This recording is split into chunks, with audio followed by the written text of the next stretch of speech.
Сәлем достар, бүгін сіздермен бірге Кореяның тіске басарларының бірі корндокты пісіретін боламыз. Өте дәмді тіске басарлардың бірі и тойымды. Міндетті түрде видеоның соңына дейін көріңіздер. Керекті ингредиенттердің барлығын описанияға жазып кететін боламын.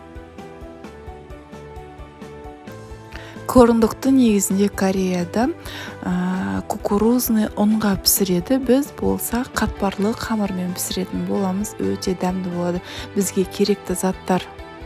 Бізге керекті жұмыртқа, 3 жұмыртқа жетеді. Сосискамен де 6 штук болады. Сливочный сыр, негізінде сырдың барлық түрі болады. Менде үйдегі барын қолданып жатырмын. И қатпарлы қамыр. Қатпарлы қамырында барлық түрі болады. Маған ұнайтыны осы. Сондықтан осыны алдым. И панировочный сухари. Именно осы кореялық болу керек. Бұл сыртын күйдіріп жібермейді. Кореялық панировочный сухари алсаңыздар өте дәмді болады. Бірінші қатпарлы қамырларымызды бөліп аламыз. Кесуге ыңғайлы, жаюға ыңғайлы болу үшін өйстіп 4-ке бөліп аламын қамырды бірінші.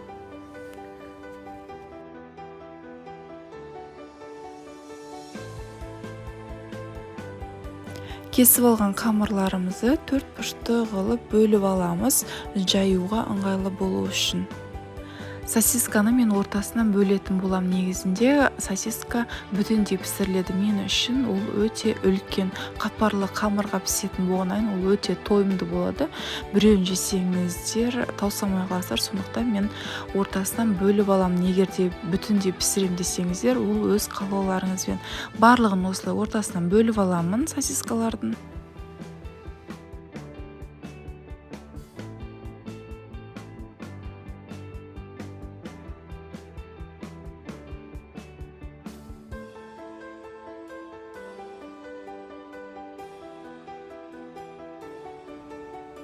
Енді қамырды жайып, ортасына сырымыздың жартысын қойып, сосисканы ортасына салып, қамырымызды орап, қамырымызды ораған кезде міндетті түрде осылай жабыстыру керек бір-біріне.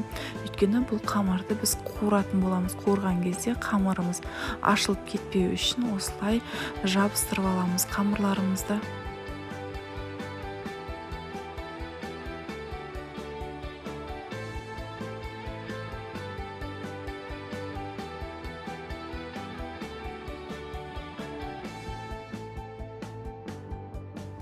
Қамырымызды жайған кезде қамырымыз өте жұқа жайылу керек, себебі қамырымызды панировочный сухариге аунатып қуыратын боламыз. Панировочный сухари тез пісетін болғандықтан қамырымыздың ортасы пісу үшін қамырымызды жұқа қылып жайғанымыз дұрыс.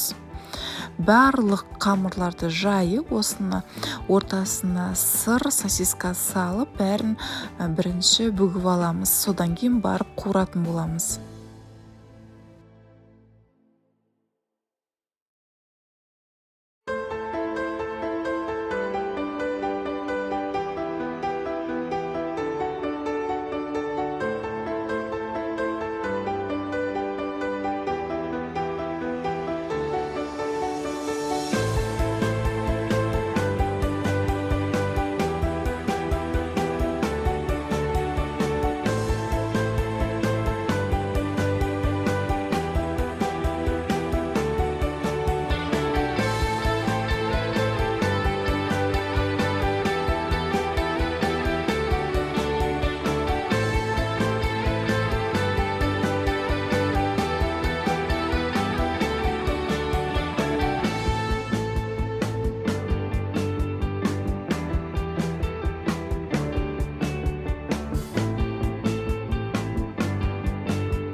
Сосискамыздың барлығын осылай қамырға орап аламыз. Қазір бірден қуыруға ыңғайлы болу үшін. Жайпақтау ыдысқа 3 жұмыртқаны жарып аламыз.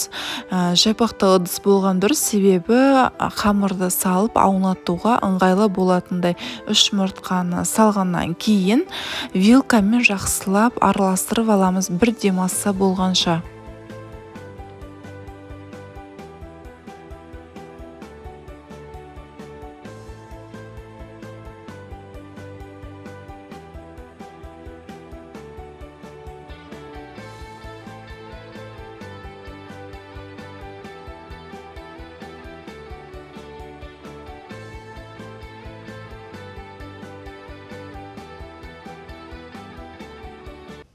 Қуыратын майымыз сковородкада қызып тұру керек. Осылай бірінші жұмыртқаға жақсылап аунатып аламыз. Жұмыртқаға аунатқаннан кейін барып панировочный сухариге де жақсылап аунатып аламыз.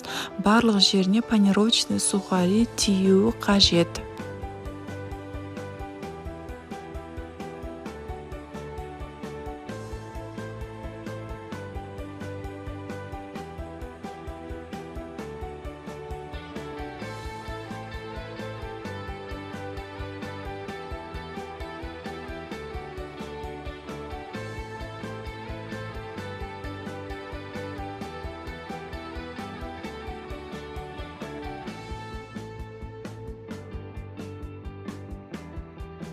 Қызған майымызға корндогымызды саламыз. Май қатты қызып кетпеу керек, себебі панировочный сухари тез пісетін болады. Егер майымыз қатты қызып кеткен болса, ортасында қамыр піспей қалатын болады.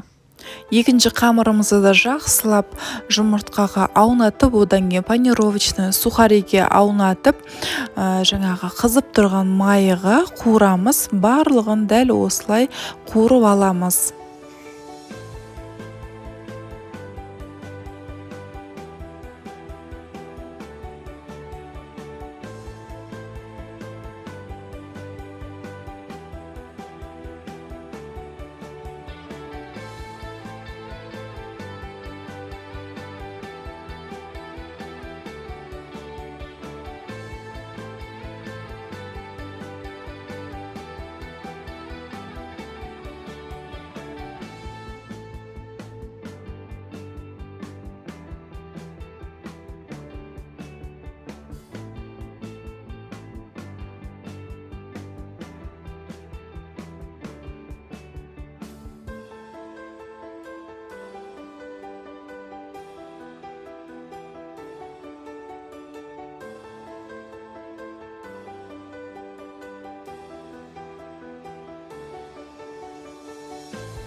Корындықтың барлығын пісіріп алды. Қараңыздар, қандай әдемі, адамның көзінің өзіне әдемі көрінеді. Дастарханға қойсаңыздар да болады. Тіске басар қылып, ыстықта жесеңіздер де өте тойымды, балаларыңызға қатты ұнайтын тіске басарлардың бірі.